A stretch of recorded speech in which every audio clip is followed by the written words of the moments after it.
بسم اللہ الرحمن الرحیم۔ السلام علیکم ورحمۃ اللہ وبرکاتہ۔ اسلامک انسائیڈر انفو کو دیکھنے والے پیارے خیریت سے ہوں گے۔ سوال: جب آپ صلی اللہ علیہ وآلہ وسلم کا سینہ مبارک چاک کیا جاتا تھا تو آپ صلی اللہ علیہ وآلہ وسلم کے قلب مبارک کو کس پانی سے دھویا جاتا تھا؟ جواب: آب زمزم سے دھویا گیا۔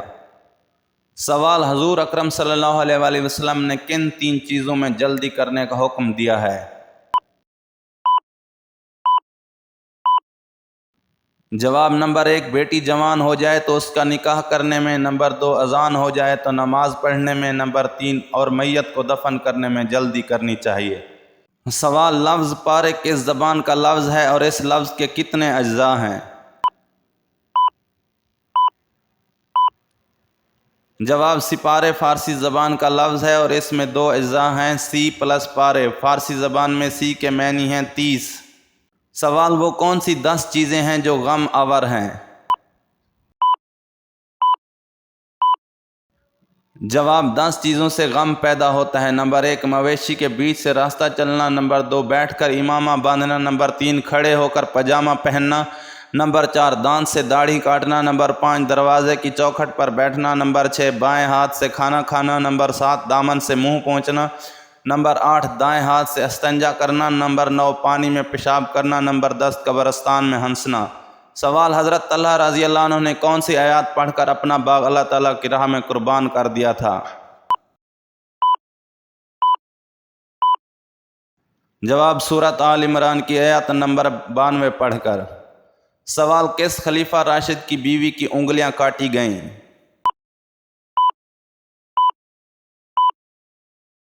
جواب: حضرت عثمان رضی اللہ عنہ کی اہلیہ جس کا نام نیلہ رضی اللہ عنہا تھا، ان کی انگلیاں بلوائیوں نے کاٹ دی تھیں۔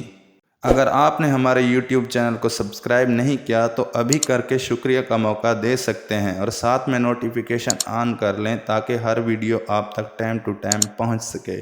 سوال: حدیث کی روح سے سورج غروب ہونے کے بعد کہاں جاتا ہے؟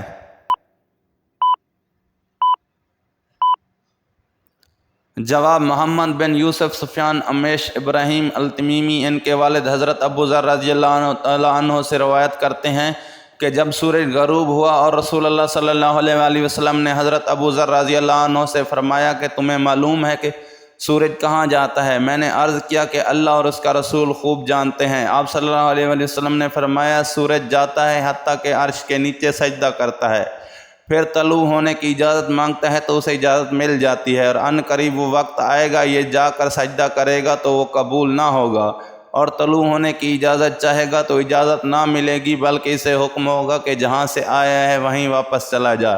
اس وقت یہ مغرب سے طلوع ہوگا، اور یہی اس آیات کریمہ کا مطلب ہے، اور آفتاب اپنے ٹھکانے کی طرف چلتا رہتا ہے۔ یہ اندازہ باندھا ہوا ہے اس کا جو زبردست علم والا ہے۔ حوالہ ساتھ میں درج ہے۔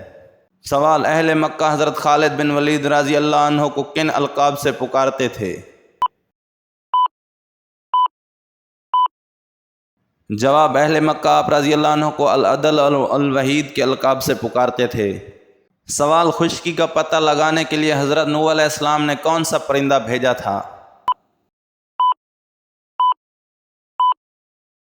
جواب: پہلے کوے کو بھیجا جو باہر جا کے لاشیں کھانے لگا۔ آپ علیہ السلام نے اس کے لیے بد دعا کی کہ تو ہمیشہ خوف میں ہی مبتلا رہے۔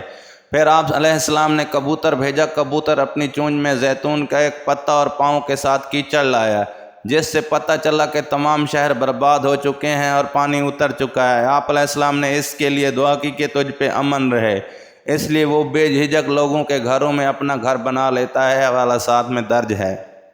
سوال: وہ کون سے نبی تھے جو اپنی قوم سے عذاب کا وعدہ کر کے چلے گئے تھے لیکن عذاب نہ آیا؟ جواب: وہ حضرت یونس علیہ السلام تھے۔ سیدنا یونس علیہ السلام اپنی قوم کی سرکشیوں سے تنگ آ کر انہیں عذاب کی وعید سنا کے چلے گئے۔ ان کے جانے کے بعد جب قوم نے عذاب کے آثار دیکھے تو قوم کے مرد و زن سجدے میں گر گئے اور معافیا مانگتے گئے۔ مالک الملک کو ان کی حالت پر ترس آ گیا اور صفت رحمانی اور رحیمی غالب آئی، اور اللہ رب العزت نے قوم سے عذاب ٹال دیا۔ بے شک اللہ خود فرماتا ہے میری صفت رحیمی قہاری پر غالب ہے۔ سوال: آپ صلی اللہ علیہ وآلہ وسلم نے کس صحابی کو بہترین پیادہ ہونے کا تمغہ فضیلت عطا فرمایا؟ جواب: صبح سے شام تک تنہا ڈاکوں کا مقابلہ کرنے پر رسول اللہ صلی اللہ علیہ وآلہ وسلم نے حضرت سلمہ بن اکوع رضی اللہ عنہ کو بہترین پیادہ ہونے کا تمغہ فضیلت عطا فرمایا۔ سوال: وہ بہترین عمل کون سا ہے جو شیطان کے چہرے کی سیاہی کا سبب بنتا ہے؟ جواب: رمضان میں روزے رکھنا شیطان کے چہرے کو کالا کر دیتا ہے۔ سوال: کس جگہ مرنے والے کی روح اللہ پاک خود قبض کرتے ہیں؟ جواب: ابن ماجہ کی ایک حدیث میں ہے کہ ترجمہ حضرت ابو امامہ رضی اللہ عنہ کہتے ہیں کہ میں نے رسول اللہ صلی اللہ علیہ وآلہ وسلم کو فرماتے سنا، سمندر کا شہید خشکی کے 2 شہیدوں کے برابر ہے۔ سمندر میں جس کا سر چکرائے وہ خشکی میں اپنے خون میں لوٹنے والے کی مانند ہے، اور ایک موج سے دوسری موج تک جانے والا اللہ کی اطاعت میں پوری دنیا کا سفر کرنے والے کی طرح ہے۔ اللہ تعالیٰ نے روح قبض کرنے کے لیے ملک الموت کو مقرر کیا ہے، لیکن سمندر کے شہید کی جان اللہ تعالیٰ خود قبض فرماتا ہے۔ خشکی میں شہید ہونے والے کے قرض کے علاوہ تمام گناہ معاف ہو جاتے ہیں، لیکن سمندر کے شہید کے قرض سمیت سارے گناہ معاف ہو جاتے ہیں۔ لیکن مذکورہ بلا حدیث کو سند کے اعتبار سے ضعیف کہا گیا ہے، واللہ تعالیٰ عالم۔ مزید اچھی اسلامی ویڈیوز دیکھنے کے لیے ہمارے YouTube چینل کو سبسکرائب کریں اور شیئر کریں۔ تب تک ملتے ہیں ایک نئی ویڈیو کے ساتھ، ہمیں اجازت دیجیے۔ اللہ نگہبان۔